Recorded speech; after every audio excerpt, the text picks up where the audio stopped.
Have you ever felt like the world is moving on without you, leaving you behind in solitude? You try to connect, but the bonds seem to break and the silence grows louder. It feels like Allah is pulling you away from everything, but why? My dear brothers and sisters, this isolation is not a punishment. It's a preparation. Allah isolates the ones He chooses to refine, protect, and guide towards something far greater. Today, we'll explore 7 profound reasons why Allah isolates the chosen ones. Reasons that carry wisdom many of us fail to see. Before we begin, reflect on this. What if this loneliness you're feeling is Allah's way of calling you closer to Him, away from the noise of the world? Let's discover why Allah might be isolating you, and how this could be the greatest blessing of your life. Number 1. Isolation to protect your heart. Have you noticed that when you're surrounded by people, your heart can easily get distracted, caught up in fleeting conversations, worldly comparisons, or even harmful influences? Allah sometimes pulls you away, not to punish you, but to protect your heart. Think of your heart like a precious gem. To preserve its shine, you keep it away from anything that could scratch or dull it. Allah sees the potential in your heart and knows that being around certain people or environments could harm its purity. Imagine being surrounded by friends who mock your faith or encourage you to stray from it. You might start to compromise a little here, a little there, but then those same people drift away, leaving you confused and hurt. Yet, looking back, wasn't this Allah's mercy, saving you from harm to your connection with Him? This isolation is a chance to reset, purify, and align your heart solely with Allah. Remember the ayah, "So do not weaken and do not grieve, and you will be superior if you are true believers." The loneliness you feel is actually a space for Allah to fill with His love, guidance, and peace. Number 2. Isolation to refine your character. Have you ever noticed that when you start working on yourself, the noise of the world seems to fade? Allah often removes distractions, unnecessary chatter, and even people who don't align with your path. Why? Because isolation is Allah's way of refining you. When surrounded by noise, constant opinions, and distractions, it's nearly impossible to hear your own thoughts or connect deeply with Allah. Solitude strips away these layers, forcing you to confront who you really are and what truly matters. In those quiet, uncomfortable moments of being alone, you may suddenly see parts of yourself you've been avoiding, perhaps a habit or weakness you've been hiding. Allah isolates you not to punish you, but to help you grow. Think about it. Prophet Muhammad SAW often withdrew to the cave of Hira before receiving revelation. Those moments weren't just physical isolation, they were spiritual preparation. In the same way, your moments of isolation could be Allah's way of preparing you for something greater. Being alone is not always easy. It can feel heavy and even painful. You might wonder why people who were once close to you are now distant. Some people are meant to be seasonal companions, while others teach you lessons before stepping away. And that's okay. Remember, the discomfort of solitude is temporary, but the clarity and strength it brings can last a lifetime. In solitude, you learn to depend on Allah fully, without relying on anyone else. You begin to realize that your worth is not tied to the approval of others, but to your relationship with your Creator. Number 3. Isolation strengthens your relationship with Allah. Have you ever felt like no one truly understands what you're going through? Like when you try to explain your struggles, the responses don't resonate? This feeling isn't random. It's a divine invitation. When Allah isolates you, it's His way of drawing you closer to Him. In times of ease, we often rely on people, family, or even material comforts. But in solitude, when those crutches are removed, you're left with the one who has always been there. Allah. How many times have you turned to Allah with your whole heart, your tears flowing, only when you had no one else to turn to? Isolation forces this deep reliance on Allah, as if He's saying, "Come to me. Let me be enough for you." This isn't about separating yourself from the Ummah. Islam is about unity, and our strength lies in the bond of believers. What we're talking about is a personal spiritual journey that allows you to contribute to that unity in a stronger, more meaningful way. Look at the life of Prophet Muhammad, SAW. His moments of solitude were not just about physical isolation. They were about spiritual preparation for something greater. He faced moments of deep loneliness, whether in the cave of Hira, on the battlefields, or during the hardships in Makkah. But those moments weren't about being separated. They were about preparation. Through these challenges, he became the leader who united the Ummah under the banner of La ilaha illallah. Your isolation is no different. It's not about being cut off from the world forever. It's about taking time to recharge, realign, and reconnect with Allah. When you return, you come back with a stronger sense of purpose. So, if you're feeling alone, remember, this time isn't about separation. It's about building your foundation. And when your foundation is strong, you'll be able to unite and uplift others even more. Number 4. Isolation is a training ground. You might have noticed this pattern. Whenever you're about to grow, something or someone is removed from your life. Maybe a friendship you thought would last forever, or a support system you relied on is suddenly gone. Have you ever asked why? Isolation isn't rejection, it's refinement. Allah removes distractions and attachments that could block your path. It's His way of sharpening your focus and teaching you lessons you couldn't learn in comfort. Think of Prophet Yusuf, alayhi salam. When he was thrown into the well, he was alone, away from his family. But that isolation wasn't abandonment. It was preparation. In the silence of the well and later in prison, Allah was shaping him into a leader. By the time he emerged, he wasn't just a man.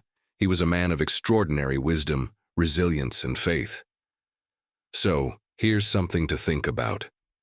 What if the challenges you're facing now are your training ground? What if Allah is preparing you for something far greater than you can imagine? It's hard, I know.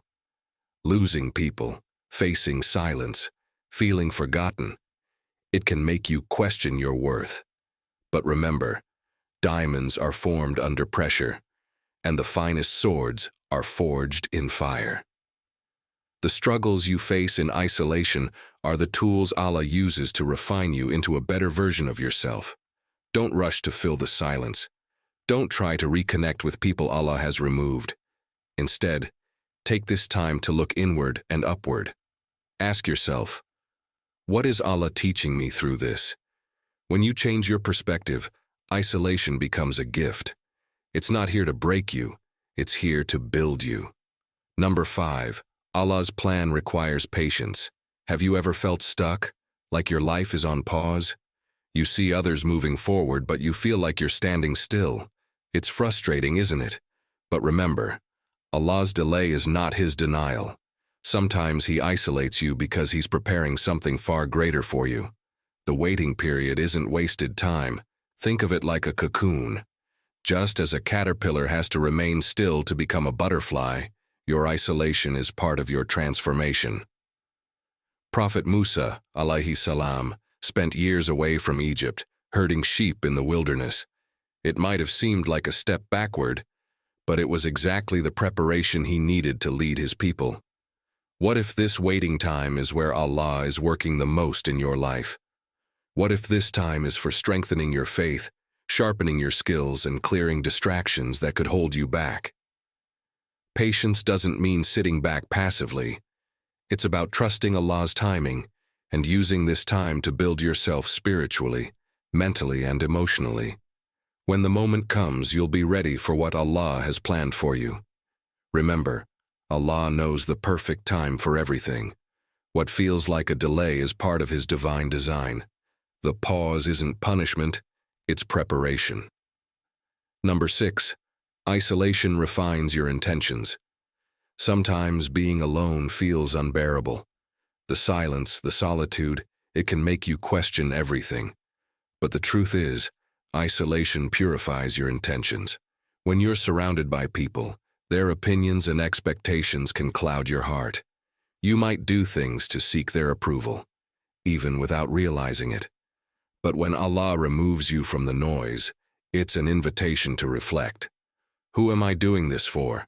Is it for people, or is it for Allah alone? Take Prophet Ibrahim, alayhi salam. When he was isolated for his unwavering belief in Allah, that solitude became the foundation of his strength. He wasn't concerned about pleasing his community. He was focused solely on earning Allah's pleasure. His isolation wasn't punishment. It was a gift that allowed his faith to shine brightly. How often do we get caught up in meeting the world's expectations? How often do we let others' opinions determine our worth? In isolation, Allah gives us the chance to break free from these traps. Here's a question. If no one was watching, would you still pray with the same dedication? Would you still give charity? Would you still strive to improve yourself? Isolation reveals your true intentions. It strips away distractions and leaves you face to face with your sincerity. So, the next time you feel alone, remember this. Allah is refining your heart. He's preparing you to act purely for His sake, not for the applause of people. And that's where real power lies. Number 7. Isolation prepares you for your unique role. When Allah isolates you, it's not without purpose. He's shaping you for a mission that only you can fulfill. The silence, the loneliness, they're tools in His plan to build something extraordinary within you. Look at the story of Prophet Yusuf, alayhi salam. He was thrown into a well by his brothers, sold into slavery and unjustly imprisoned. Yet that isolation was part of Allah's plan to prepare him for something far greater. His isolation wasn't by chance. Every moment of solitude was preparing him to rise as a leader who would save nations from famine. His time away from the world wasn't a curse, it was training for his destiny. And what about you? Do you ever feel like your path is so different from everyone else's that it feels unbearable? Like no one understands the weight you carry? That's because your journey is unique. Allah isn't isolating you to break you. He's isolating you to prepare you for a role that no one else can fulfill. Maybe you're being strengthened to be the anchor for your family, or perhaps you're meant to be a source of guidance in your community. The world needs people who've walked through fire, who've faced loneliness, and emerged stronger. Think about it. The most resilient steel is forged in the hottest flames. Your isolation isn't a punishment, it's a process. It's Allah telling you, you're being molded for something greater. Trust me. So the next time you feel cut off from the world, remind yourself, it's not the end of your story, it's the beginning of a new chapter, one where your strength and faith will shine brighter than ever before. So, my dear brothers and sisters, remember this. Isolation isn't a punishment, it's preparation. It's Allah's way of elevating you, refining you, and bringing you closer to Him. Every tear, every moment of loneliness, every silent prayer, it's all part of a divine plan shaping you into the person you're meant to be. Think about the Prophet Muhammad, sallallahu alayhi wasallam. He spent time in the cave of Hira, away from the noise of the world. It was in that solitude that he received the first revelation, the moment that changed the course of humanity forever. Your isolation, too, could be the prelude to something transformative. If this video has resonated with you, I encourage you to reflect in the comments below. Maybe a simple phrase like, "Ya Allah, help me find strength in my solitude," can inspire not just you, but others on the same journey. Before you leave, check out the video suggested at the end of this one. It delves into another life-changing topic that I truly believe will complement everything we've discussed today. Click on it and take your next step towards understanding Allah's wisdom in your life. May Allah guide us all, strengthen our faith, and make our trials a means of drawing closer to Him. Ameen. Until next time, Assalamu alaikum wa rahmatullahi wa barakatuh.